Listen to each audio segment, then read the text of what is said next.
Dalam nama Bapa dan Putra dan Roh Kudus. Amin. Allah Bapa di surga, kami mengucap syukur Kau beri hari baru di mana Engkau sendiri mengingatkan kami bagaimana kami harus bersikap terhadap kehidupan yang telah Kau berikan kepada kami untuk kami hayati dengan sungguh-sungguh. Tapi pada saat yang sama kami juga diajak untuk sikap lepas bebas, untuk tidak terikat dan mengikat diri pada apa yang di dunia ini. Karena pada akhirnya semua itu akan berlalu. Kami mohon ya Bapa supaya hati kami, mata kami, diri kami tidak diikat oleh segala sesuatu yang bukan Engkau. Terpujilah namamu kini dan sepanjang masa. Amin.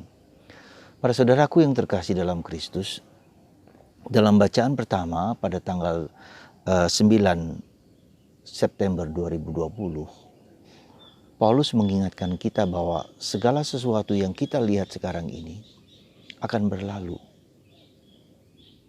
Coba Anda bayangkan, segala sesuatu yang kita lihat sekarang ini pasti akan berlalu. Ada awal dan ada akhir. Karena itulah Paulus mengingatkan kita supaya kita tidak mengikatkan diri pada yang di dunia ini, apapun juga. Sekali lagi harus belajar lepas bebas. Maka Paulus menggunakan kata seolah-olah. Orang yang berkeluarga seolah-olah tidak berkeluarga. Orang yang bersuami istri juga seolah-olah tidak bersuami istri. Kata seolah-olah ini mengingatkan kita bahwa kita harus menghayati yang di dunia ini, tetapi tidak boleh terikat dan mengikat diri. Tidak boleh kita dikuasai oleh segala sesuatu yang bukan Allah. Dan ternyata ini bukanlah yang mudah. Sangat tidak mudah. Karena waktunya sudah dekat. Dan waktunya sangat singkat. Berapa tahun umur kita saja. Dan juga berapa waktu kita akan tinggal di dunia ini. Dan akan seperti apa dunia ini. Semua akan berlalu. Dan demikianlah dikatakan bahwa dengan kata-kata seperti itu Paulus mengatakan bahwa hidup kita tuh paradoks. Ya, paradoks. Mengapa? Kita menduga dan mengira bahwa kebahagiaan itu ada pada yang kita miliki. Ada pada banyaknya harta yang kita miliki. Banyaknya kebahagiaan, banyaknya kedamaian yang kita miliki. Ya. Ternyata Yesus tidak mengatakan demikian. Yesus mengatakan berbahagialah orang yang miskin karena dialah empunya kerajaan surga. Dikatakan oleh Yesus seperti itu. Berbahagialah orang yang kelaparan karena dia akan dipuaskan. Berbahagialah orang yang menangis karena dia akan tertawa. Berbahagialah demi anak Allah, kalian akan dibenci dan dikucilkan, dicela dan ditolak. Saudara, orang-orang yang seperti ini dipuji oleh Yesus sebagai orang yang berbahagia. Bagaimana kita memahami sabda Yesus ini dengan tepat, dengan benar? Ya. Berbahagialah orang yang miskin, berbahagialah orang yang dicela karena aku, berbahagialah orang dibenci karena aku, berbahagialah orang yang sedih karena aku. Apa maksudnya? Apa yang tersirat di balik itu semua? Dan ini paradoks. Karena kita justru mau mengatakan tidak demikian. Berbahagialah orang yang kaya, berbahagialah orang yang menindas mungkin begitu, berbahagialah orang yang membenci. Maksud Yesus apa sebetulnya bagi kita? Jadi kita harus memahami apa yang dibalik kata-kata itu, bukan sekedar kata-kata yang kita renungkan, tapi apa yang sesungguhnya dimaksudkan oleh Yesus. Ya, saya menduga demikian kira-kira. Ya, berbahagialah orang yang miskin, berbahagialah orang menderita, berbahagialah orang yang menangis. Karena ketika kita menghadapi masalah, menghadapi salib, menghadapi problem, menghadapi penyakit, menghadapi apa saja yang kita anggap sebagai negatif, itu justru membuat kita mencari penebusan, pembebasan, penyelamatan. Ketika saya menghadapi salib hidupku, katakanlah bisa luka batin, bisa kesedihan, ya, bisa kesulitan, apa saja, membuat aku terluka. Luka itulah yang membuat aku untuk mencari di mana engkau tersembunyi kekasihku, di mana engkau yang dapat membebaskan aku. Ya.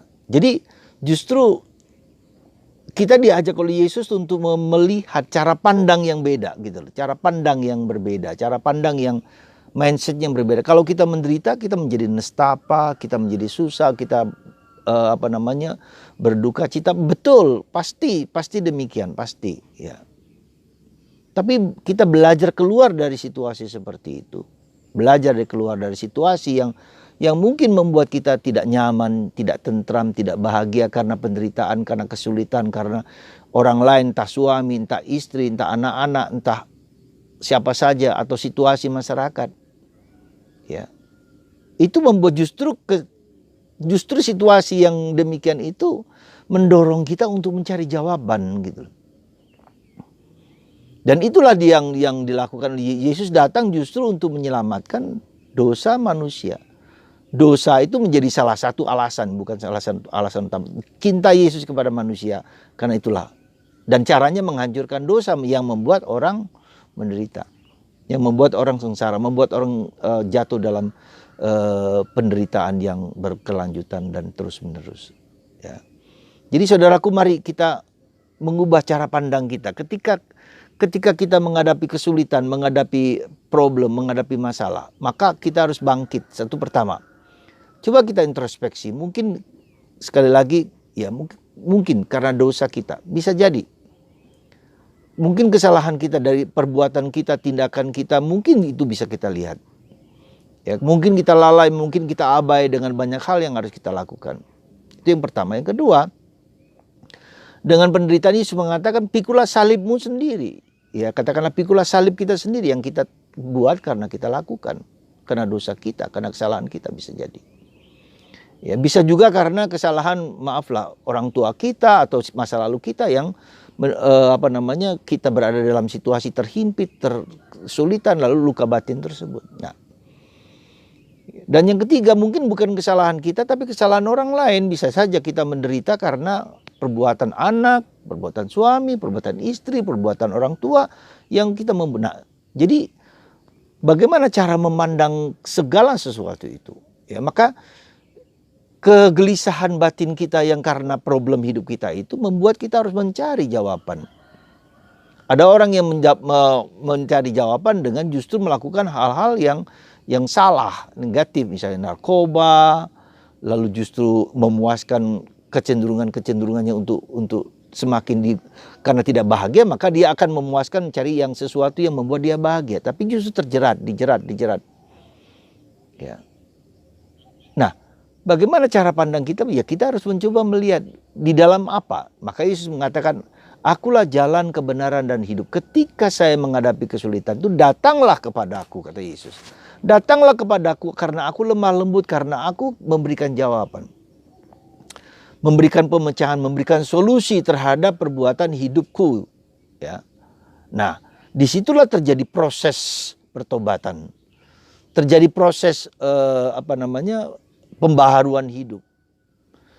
Saya tidak lagi fokus kepada penyakitku, penderitaanku, tetapi fokus kepada pribadi Yesus yang memberikan jawaban atas hidupku. Nah, cara pandang yang demikian yang harus ada dalam diri kita sehingga kita terus-menerus bertobat. Ya, salah satu sebabnya kenapa kita juga menderita karena fokus saya pada egoismeku yang sering kali dan banyak kali justru membuat hidupku menderita. Ya, jadi mari saudaraku yang terkasih, cara pandang kita perhatikan cara pandang kita perhatikan mindset kita perhatikan cara pikir kita. Jadi ketika kita sedang menderita, saatnya lah kita datang kepada Yesus. Kita belajarlah daripadaku, kata Yesus. Belajarlah daripadaku. Nah, Yesus memberikan perumpamaan tentang kuk yang kupasang, itu ringan. Kenapa demikian? Sekali lagi, suatu lukisan yang bagus sekali simbolisme. Ketika kuk itu kan bajak, ya, seorang petani akan untuk melenturkan tanah yang keras itu membajak dengan 2 kerbau atau sapi. Ya, sisi kanan dan sisi kiri. Nah, kuk yang kupasang itu, sisi kanan itu adalah Yesus yang telah memanggul salib kita, yang telah menghancurkan dosa kita, yang telah meniadakan dosa. Dia sebelah kanan dan saya sebelah kiri. Ya, jadi Yesus meminta kita untuk menggaru, untuk membajak tanah yang berat, yang kering itu dengan Yesus dan saya di sebelah kiri. Nah, Saya yang tidak pengalaman itu belajar dari Yesus. Karena dekat belajar. Karena penderitaan itu membuat kita dekat dengan Yesus. Lalu kita belajar dari Yesus, mendengarkan Yesus bicara lewat kitab suci, lewat pembimbing rohani, lewat orang lain yang berpengalaman. Ya, jadi ketika kita mengalami kesulitan, datanglah kepada Yesus dan datanglah kepada pembimbing rohani yang bisa membimbing Anda. Jangan kepada orang-orang yang non seiman dengan kita. Pasti akan caranya beda. Datanglah ke pastor, datanglah ke suster, datanglah kepada siapa. Minta bimbingan, baca kitab suci, mohon Roh Kudus, belajar dari Yesus. Ya. Nah, jadi dengan kata, dan itu yang membuat kita bahagia. Ketika kita menemukan Yesus, kita menemukan kebahagiaan. Karena Yesus memberikan solusi, ya, memulihkan. Sebesar apapun dosamu merah seperti kirmis, dosamu hitam seperti arang, akan diubah menjadi lebih baik. Saudara, itulah misteri karya penyelamatan Tuhan. Yesus yang wafat bangkit itu harus masuk di dalam diri kita. Harus mengubah hidup kita sendiri. Demikian cara Tuhan menyelamatkan kita. Jadi kita sendiri bukan seolah-olah Yesus membebaskan lalu saya tinggal enak berjalan. Tidak. Seperti Cook itu. Sekali lagi saya di sebelah kiri, Yesus sebelah kanan, berjalan bersama-sama, dan penderitaan itu saya harus memikul salib saya. Dan ringan karena Yesus telah mengalahkan dosa, mengalahkan kemaut. Sudah ringan karena Yesus yang memanggul salib lebih kuat daripada diri kita. Itulah saudaraku. Semoga kata-kata Yesus, berbahagialah orang yang miskin. Jadi orang yang miskin itu, orang yang menderita, orang yang mencari Tuhan. Carilah Tuhan. Ya, dengarkan Tuhan, belajar dengar dengan Tuhan. Ya. Jangan cari ke tempat lain. Ajaklah pembimbing. Kalau Anda cari di YouTube siapa yang bisa membimbing, menuntun Anda supaya berjalan. Asalkan Anda tulus dan jujur untuk mencari kebenaran, untuk mencari kebahagiaan, kedamaian yang ada hanya dalam Kristus Yesus. Jadi ketika Anda tidak damai, ketika Anda sedang mengalami kesulitan, jangan mencari di luar Yesus. Ya. Saya mengatakan begitu. Ya, carilah di dalam Yesus. Karena Yesus jalan kebenaran dan kehidupan. Ya. Jalan itulah jalan keselamatan. Untuk Anda, untuk saya. Dan kalau saya menderita di sini, apapun juga ini pada akhirnya akan berlalu. Kita mempunyai tujuan yang jelas. Yesus, persatuan dengan Yesus, persatuan dengan Bapa, bersama Bunda Maria, ibu kita, dan Santo Yosef. Semoga mata hati batin kita melihat apa yang dapat kita lihat. Berbahagialah Anda yang miskin. Berbahagialah Anda yang menderita karena Anda mencari Tuhan. Ya. Semoga Anda bersedia luluhkan, tobatkan hati kita untuk mencari Tuhan, kebahagiaan di dalam Yesus. Tuhan memberkati Anda dalam nama Bapa dan Putra dan Roh Kudus. Amin.